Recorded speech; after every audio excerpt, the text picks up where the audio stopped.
What if I told you that every tap, every scroll, every like isn't entirely your choice? Tech Companies has quietly perfected the art of hijacking your mind, and you don't even realize it. This isn't just addiction, it's digital hypnosis. And the scariest part is, most of us have no idea it's happening.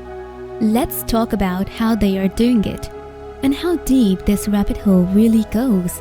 Because once you see it, you won't be able to unsee it. Alright, so here's something crazy. Have you ever noticed how Instagram, TikTok, or YouTube feed seems to know exactly what you want to see? Almost before you do, you start scrolling and bam, there's a video or post that grabs your attention. You think it's a coincidence, right? Wrong. That's the work of algorithms. And trust me, they are way more powerful than you think. These algorithms are like digital wizards, constantly analyzing every tap, scroll, and click you make. Every video you watch, every name you linger on, every comment you read, they are paying attention. You don't just stumble upon content. Your entire experience is curated for maximum engagement. It's like walking through a maze where every turn has been designed for you, making you feel you're making the decisions. But really, the path has already been laid out. Algorithms are designed to keep you in your comfort zone. If you like certain type of videos or posts, they'll keep showing you more of the same, reinforcing your preferences. And it all feels great, right?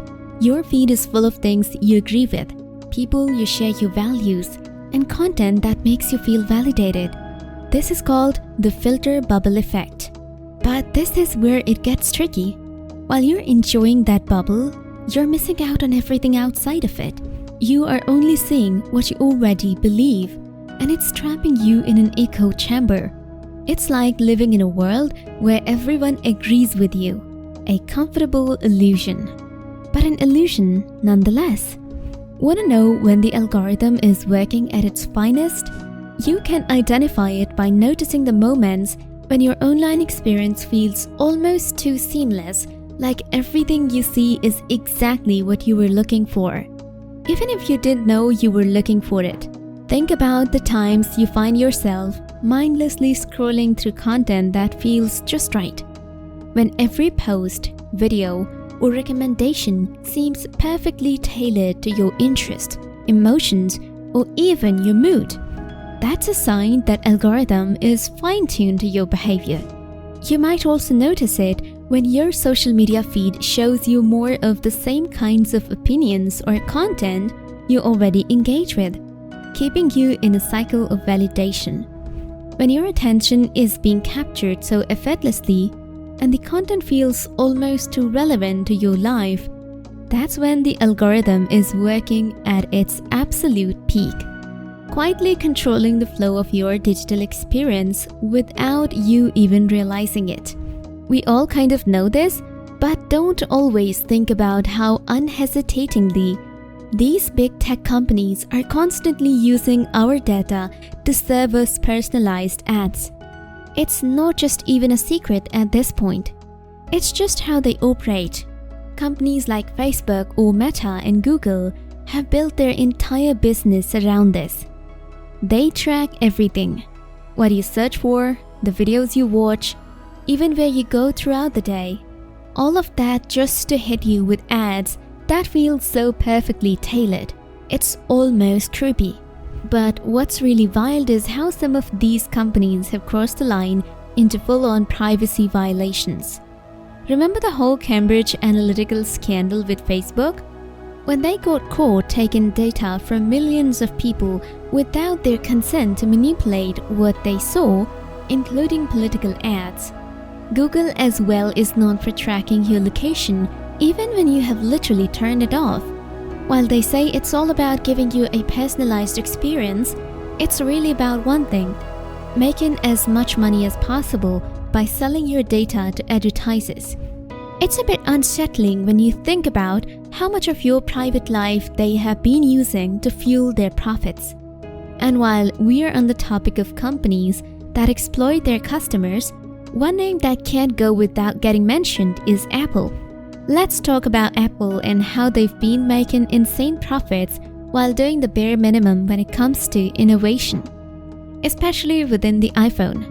Over the past 4 or 5 years, what have we really seen? Slightly better cameras, a bit more processing power, maybe a new color or slight design tweak, but nothing groundbreaking.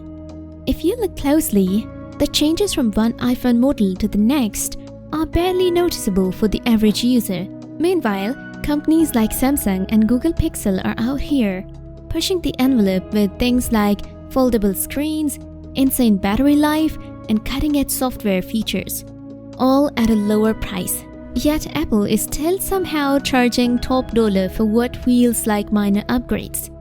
But here's where Apple really plays the game smart. It's not just about the tech, it's about the brand. They have created this aura of exclusivity and luxury that makes owning an iPhone feel like you're part of an elite club.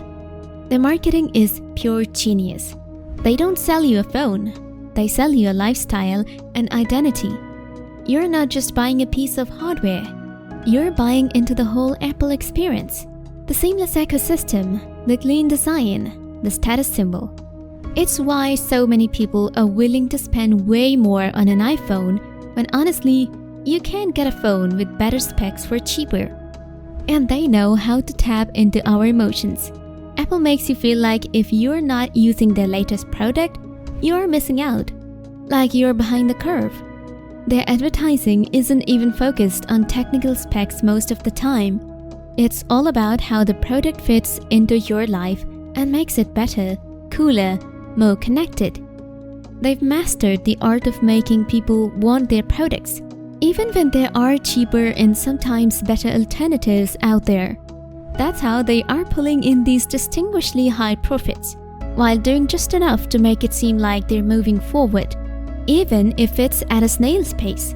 It's not just tech they're selling, it's a brand, a status symbol, and they have got people hooked. In the end, taking back control from these tech giants starts with awareness. We need to recognize how algorithms, data collection, and clever branding manipulate our behaviors and decisions. By being more intentional with our digital habits, choosing diverse content, protecting our privacy, and questioning the need for every upgrade, we can break free from their influence and regain control over our lives. It's about making conscious choices and not letting tech make them for us.